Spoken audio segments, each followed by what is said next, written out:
So the difference between data scientist versus data analyst is uh, data scientist is like a bag, and data analyst is like a part of a bag. Like in a bag we have a books, right?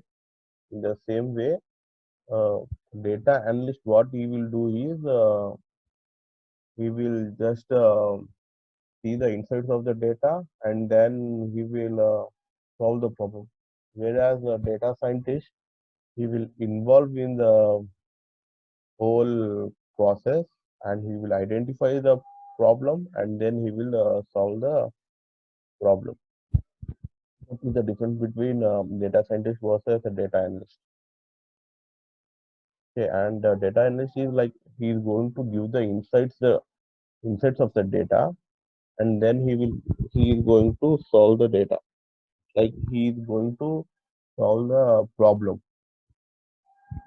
And where is a data scientist? What he will do? He will just dig into the data, and then he will understand the data completely, and then he will solve the problem. Okay. So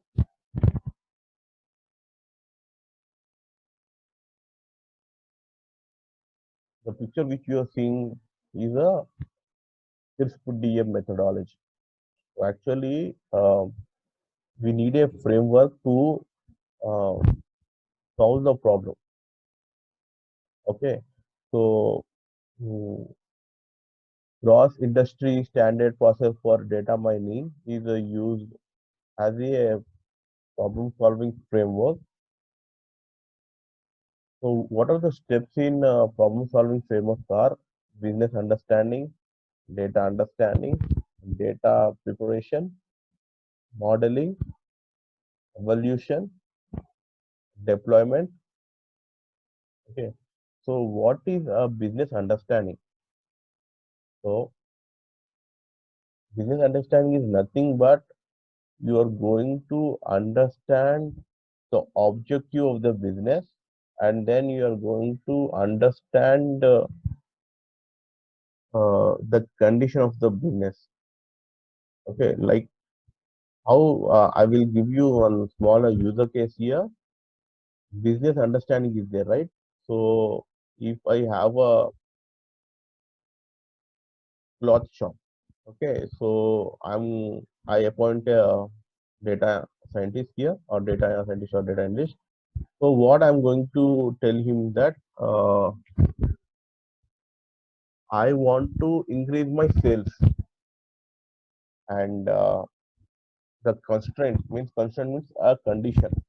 Okay, so condition is that I have only 30,000 rupees. So in this 30,000 rupees, sorry, in this 30,000 rupees, you want to increase the sales. Constraint is 30,000, and the objective is you want to increase the sales. So what you will do,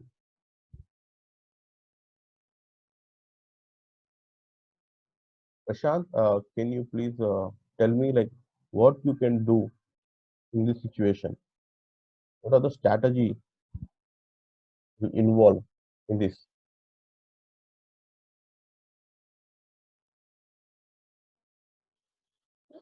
Can you repeat the question, please? Okay, like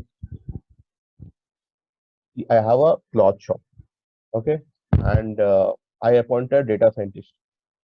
So my objective is I want to increase my sales. Okay, so second constraint means is a condition. So in a condition, so what is my condition is I have only 30,000 rupees. In this 30,000 rupees, I want to increase my sales. So what you will do in this situation? What are the maybe steps you maybe will maybe involve? I can put in something in marketing or maybe leaflets and advertising it Yeah, to increase yeah, the sales. advertisement is there, but you have only 30,000 in your hand. Maybe word of mouth, maybe increase marketing is one thing, and telling the people about the features and everything of that. Yeah, so you can like there are many strategies here, not only the Yeah, marketing part. You can give some offers when discounts or offers. Yeah, discounts and offers, or you can give like buy one get one free, and you or you can give. Uh, there are many strategies here, not only one yeah, strategy promotion. you have. There might be the There promotions, are increase promotions, the sales. but it should be under 30,000 rupees only. So Yeah, what your aim is, you're just seeing the condition and you're working on the problem here. Okay. So what you're doing, you're understanding the business. Okay. okay. Then you are coming to the data understanding. Okay. So first part is you want to understand the objective part, because until unless you don't understand the business, you cannot give the solution. If you give a solution also, it's not worthy, right? So first you want to understand the problem, then you want to dig into the data.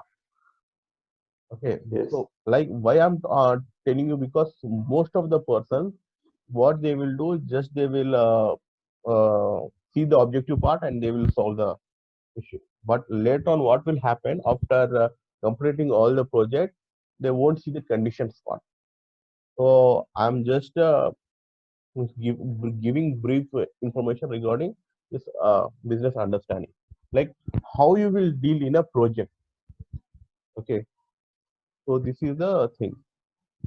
So then data understanding. So in a data understanding, you have many things like data understanding means you have unstructured data or structured data.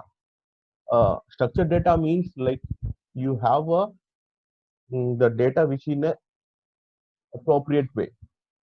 Okay, if you don't have the unstructured data, what you will do, you will take NoSQL, or you will use the big data, and then you will take the data.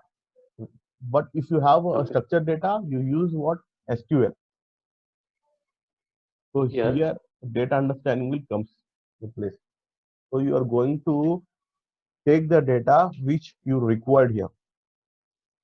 Okay, so you're going to understand the data here. Okay, so the third part is data preparation. What is the data preparation means? You are having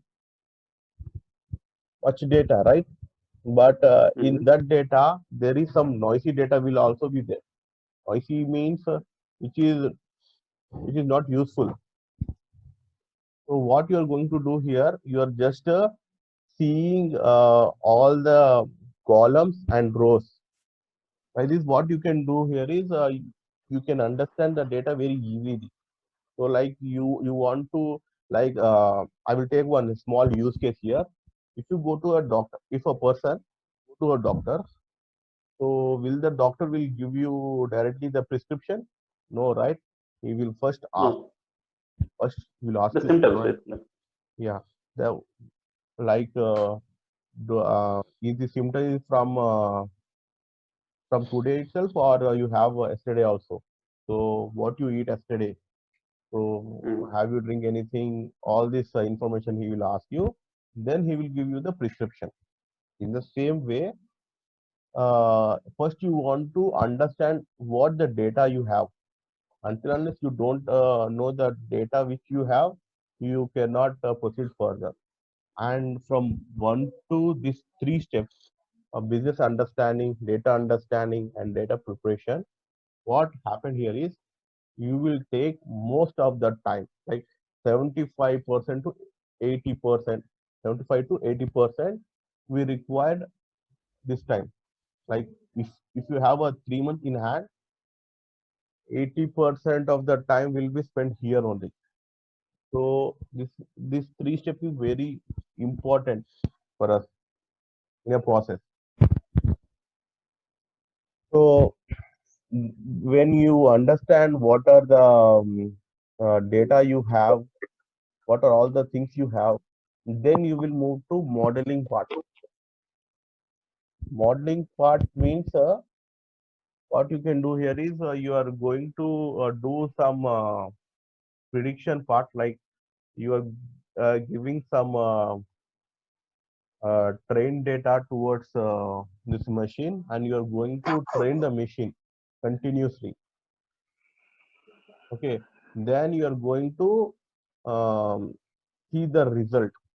Okay, uh, in a modeling part, you are not, means you are not only doing only one modeling part, you are doing continuously 5, 6, 10 continuous parts. With this, what happened here is uh, first model will give you the prediction part like a 75%. Second model will give you 85%, because see, whenever we are going to do any modeling part, it won't predict 100% because we are not gods, right? So we Mm-hmm. are just humans. So humans can have errors also. They can do mistakes, right? In the same way, in the machines also, they we have some errors. So in industry condition, means what is the industry condition is 95% accuracy we require as of now. 5% error is okay, acceptable. So we are Okay. just uh, doing many models here, and in this model we are getting uh, means we want to select a model which has highest accuracy. Okay, if you have from a 75, 80, 85, 90, you will select 90, because we need a best, right? When we are going to predict anything, model part is just you are going to predict the data. Okay, if I take adipose tissue and waist circumference, if I made many models here, I will select the model which has highest accuracy. Is it? We are going to do in that way, and then evaluation. See, after doing the modeling part, we should know, right, what is the percentage of accuracy we have. So the fifth step is evaluation part. Here, evaluation is nothing but you are going to check the model. How good is it to predict? So we are going in a evaluation process here. In the evaluation part, we have two things again. Evaluation is you are going to check the model accuracy. Second, you are going to check the error, because until unless you don't get any error, you cannot solve the error, right? So that's the reason Yep. we are going to see first the error. So how you can see the error here? Actual value minus predicted value. Okay, so you're going to find the predicted part of model, and we are going to find the error part. Let me write on the screen so that you can understand better.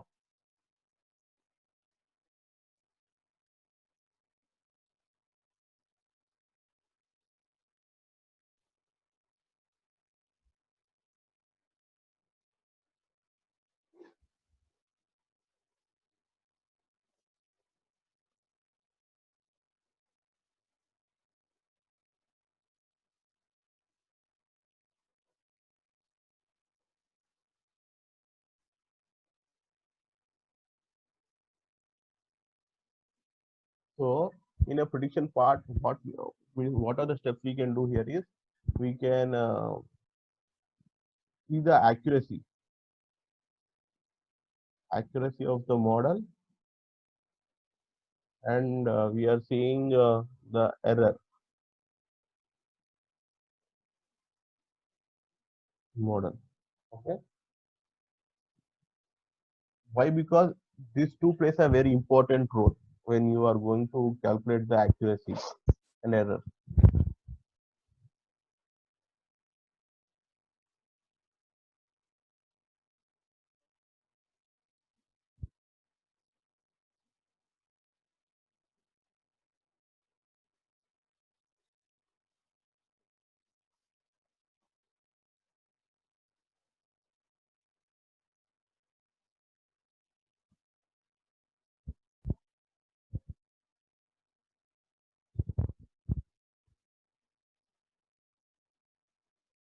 Okay, you are just going to check the model prediction percentage.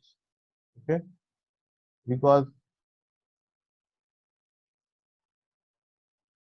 until unless you won't get any percentage, you cannot assure to the client, right?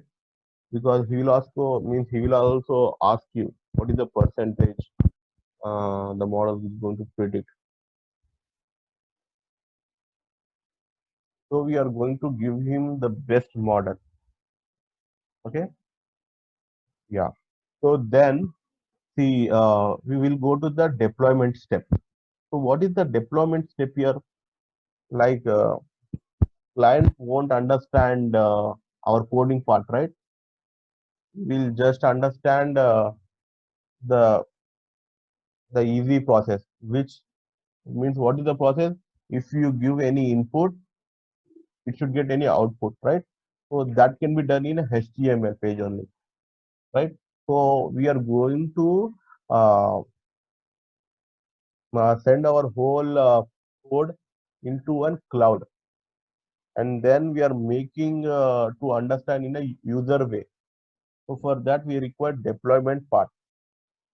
See, if you join in a startup company, this 6 step you want to require. Okay, if you are joining in a MNC company, only like there are some specialization, means some specialist will be there in a company like data understanding. I'm saying you right. Some DBA developers will be there, and for business understanding, some other person will be there.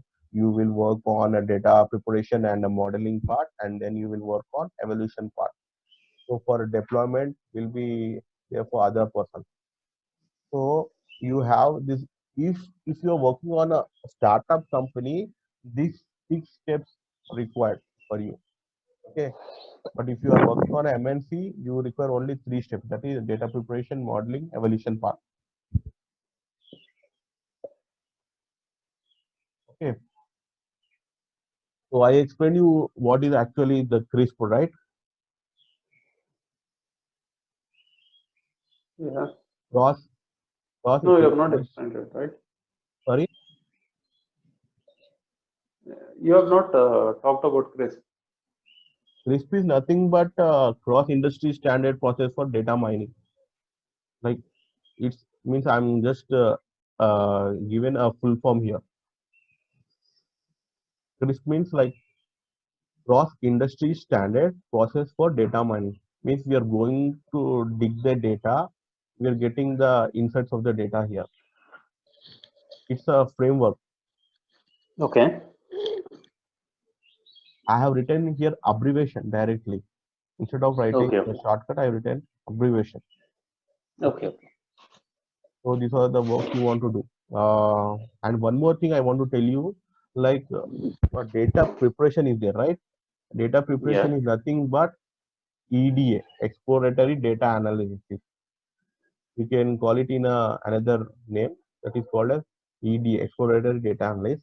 Here you are going to see what are all the insights of the data, because you have, if a 5% in like if you have a customer has a 5%, you can understand it better.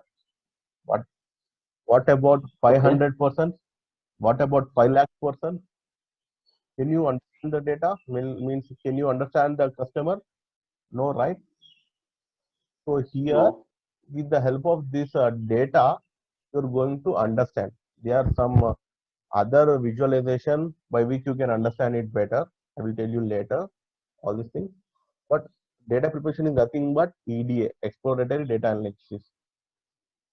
Okay, Okay. and I said you EDA, right? Exploratory data analysis. What are the? I'm just briefing all the content here. Understanding the business, I said you right. Objects, constraints, and understanding the data. Like it means not only we want to study the data, we want to do some market research also, and then we Hmm. want to collect the data. Because what happened in a means in a real world, sometimes you have data, structured data. Sometimes you don't have any structured data. If you don't have the unstructured data, you are using big data here, but there are some sources by where you can get the data. The best example is a Facebook or some other government sites where you can get the data. So that, see, data is a very precious, and it is an oil. Mhm. Data is a very precious, and it is an oil. So that is not been given to everyone. Okay, Yeah, so there are yeah. some APIs given to the data by which we can access the data. Okay, so Mhm. we cannot get the data directly here. So my aim is that we cannot get the data directly. So some clients has access towards receiving the data. We want to ask to the client first, do you have any source regarding this? If you don't have any source, what you will do? If client is not providing you any source, what you are going to do here? You are going to do Maybe ask the. yeah. Tell I me. need to fill the gap. I need to ask the relevant authorities to get that information. But if he is not providing any information, what you will do? He said, "Sorry, I don't have anything. Like in this month only, I have published a small organization. So you just do whatever you want. What Okay. means? What are Maybe the you can strategies you will do?" ask a similar type of organization where we can get a similar type of data, include incorporating the APIs. Maybe there will be some other companies out of the same structure. Maybe But I can if go to. they denied you, so then what you will do next?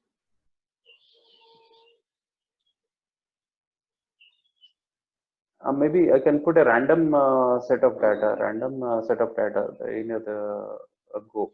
So I can build some APIs where you search for Yes, that the can be information. done. But Hmm. if there is a situation that see, like what are all the business are doing outside, sometimes it is not compatible to our business, right? Hmm. So what you want to do here is you want to do some surveys regarding this Yes. data. For that also you require some time. Why I'm telling Yes. you surveys? Because you will get here the raw data, which is very important. Whereas if you are taking the data from other stuff, maybe 70% data will be good for you, is useful for you. But if you are going to survey the things, what will happen is you're going to get the 100% accurate data. Okay, by this you can predict more when compared to other data. So Yeah. The random supply, whether whatever the information is basically the raw data which we can incorporate. Maybe the unstructured data which we get from the other sources, including the APIs, that can be yeah. popularized or enriched. So you're going to survey here, and then you're going to get the data. And then when you're doing when you're doing some EGA part, you want to do feature selection, feature engineering. And what is the feature selection is? You have many stuff here. Like you are getting many columns, okay, but only few columns is required for you to predicting the data. To select that variables means columns, okay. So to select Mhm. that variables, we want to do feature selection. And what is a feature engineering is nothing but, see, like you have, like you are taking two variables and you are creating a new variable here. You are engineering the new variable. It is called as feature engineering. Like what happened here is, if you have a data of a normal person with a name, age, salary. So what is the Mhm. fourth variable? You can create. What is the expenditure, the monthly expenditure he is getting, and what were with the interest? What type The of interest, when you're talking about Flipkart or like, Amazon or means something? What only, are his shopping experience? What exactly is spending nature? Whether you wanted to go purchase a car or something like that, no, no, maybe you are electronic items. means, yeah, we can do that, but what I am is that with this four variable, we want to create one more variable. Okay, Mm, we means with considering these four variables, we are going to create one more variable. So that variable means, what is the name of that variable name? Like, I'm telling you the mm, name, age, salary, right? We can mm, create a new variable called location, because see, if you have a salary, what will happen if you have 70,000 as a salary per month? So in Hyderabad, it's a very good for you. You can enjoy a lot. But whereas in Bangalore, mm, you can, like, the 70,000 like 20,000 for you, right? mm, So you are just taking one more variable, means you are creating a variable here.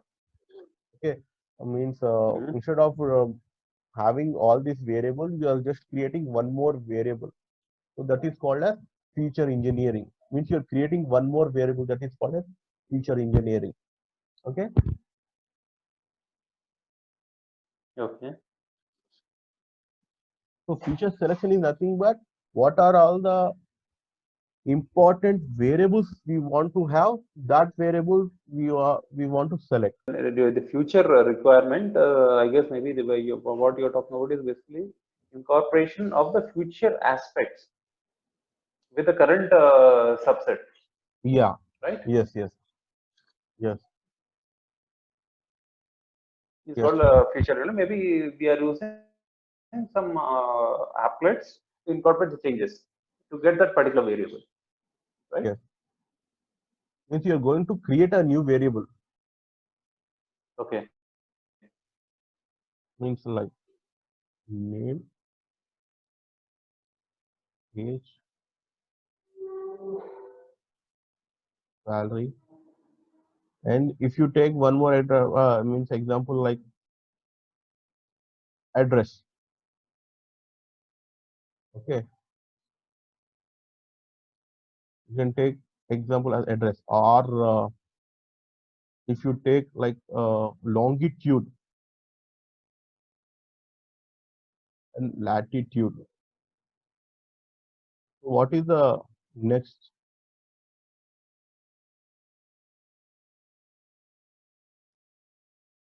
You can select. You can create. Can you have this one? Yes. Can you uh, create a new variable here with the help of longitude and latitude? What is the next variable you can create?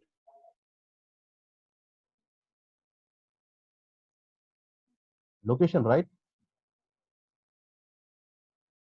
Hello? Yeah. Yeah, location. You can create a location, right? With the name of location, you can create. Means you are having anyhow longitude and latitude. Then you can create a location as a variable, right? This is called as a feature engineering. Okay. So, and one more thing, like what is the feature selection is nothing but uh, we want to see the performance. We want to see the performance of bike. Okay, so you have weight and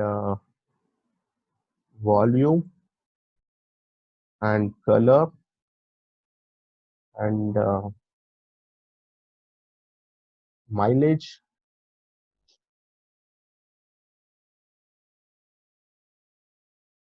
So what are the variables you will select in this four? You will select weight, volume, and mileage because color don't give you any insights in the performance, right? So you're just selecting weight, volume, and mileage.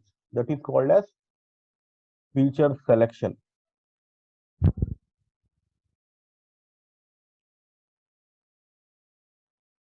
is called as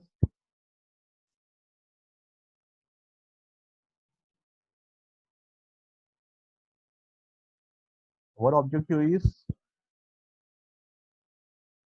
our objective is to see the performance of a bike. With the help of weight, volume, and mileage, we can have better prediction. So we are using only these three. Color, it won't affect you anything because if it is a red or black or blue, it won't give you any insights in the performance. Okay. And what is the means? I'm just digging into the concept. What is the EDA here? EDA is nothing like exported data analysis. I said before means you are going to analyze the univariate analysis. Like you are going to analyze each variable. So you are going to do some data types and measurement types. I will tell you that one also. So you are going to do some business movement decisions like mean, median, mode, standard deviation, variance, range, skewness, kurtosis. These are all the business movement decisions. Okay. Think so. I will tell you what actually the business decision is. Like think that you have a school. Okay, and there you have an accountant in your school. So he is going means accountant will show you what are all the expenses was done, right? So you want to give the money to him, right? So what happened Mm-hmm. here? He is every month he is going to show you some calculation, and he is taking from you money. So now what happened? Okay, how you want to trust him? Whether what are all the calculation he is going to give you? Is it a good calculation, or is there any fishy in that calculation? So what you are going to do? You are going to see the business movement decisions here.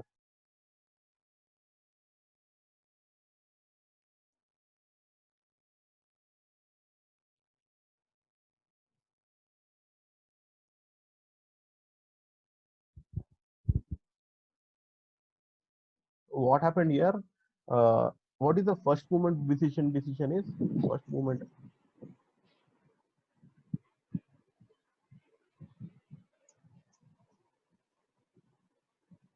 You want to check the mean, median, mode first. Mm-hmm.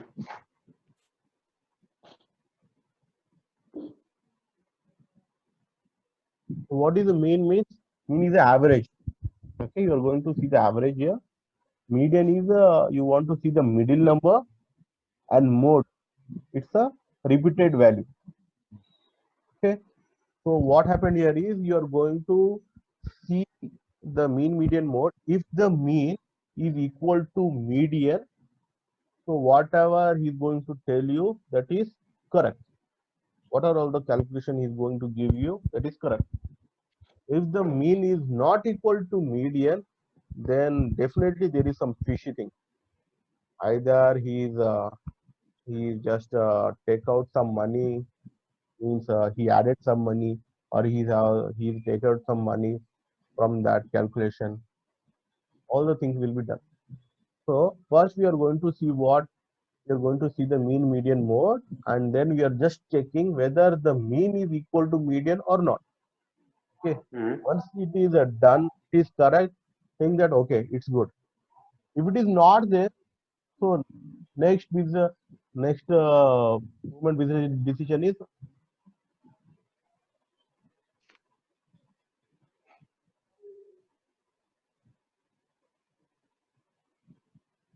a standard deviation.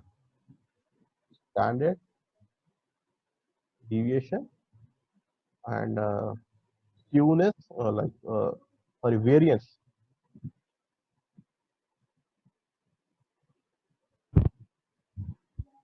and range. Because when you are going to dig into our data, first you want to understand what is the range. Then you are going to see the standard deviation. What is the standard deviation means? Nothing but what are the points which are deviated from the mean. That is called as standard deviation. But how to understand the mean at this point of time for this data? Okay, I'm giving you a small example. Like if you have 1 comma 2 comma 3 comma 4 comma 5. So here if you want to see the mean here, so what you are going to do, you're just adding all the numbers, plus 2 plus 3 plus 4 plus 5. You're getting what? You're getting the answer 15, right? 15 by 5.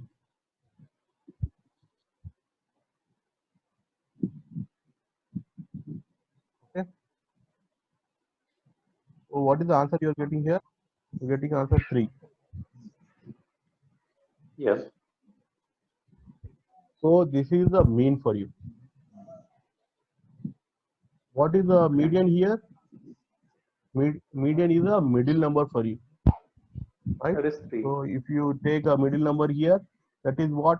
3. 3 again, right? Mm. Let me write.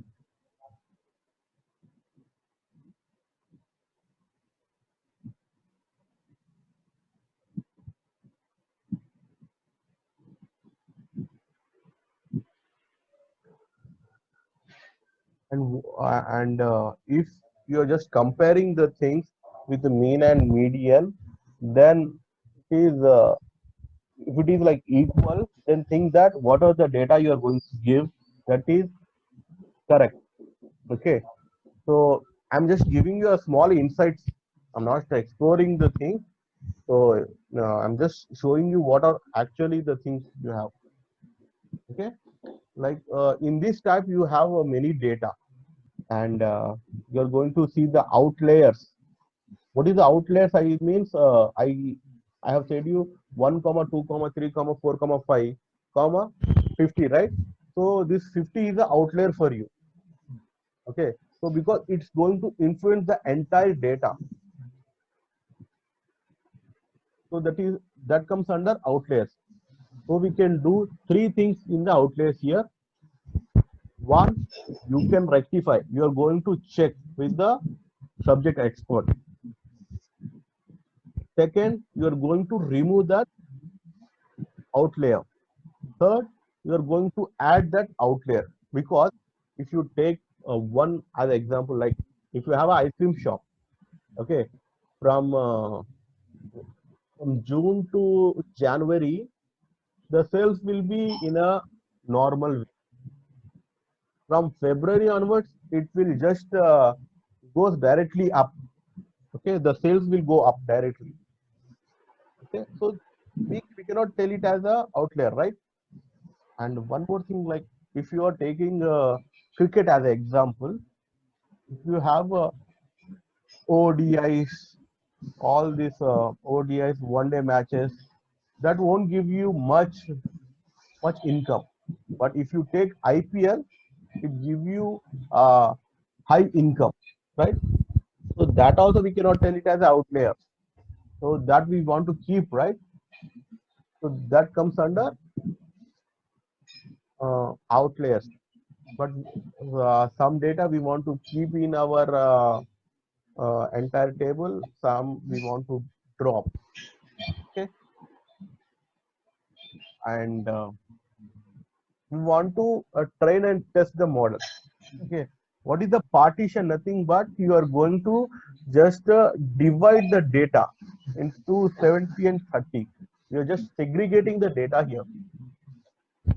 Okay, so what is the segregating the data means? Nothing but, see, if you have a school, And if you want to uh, have a test tomorrow, first you will give some question and answer to a student. Then you will tell to a student that I'm going to uh, means I'm going to create a means I'm going to create a test tomorrow.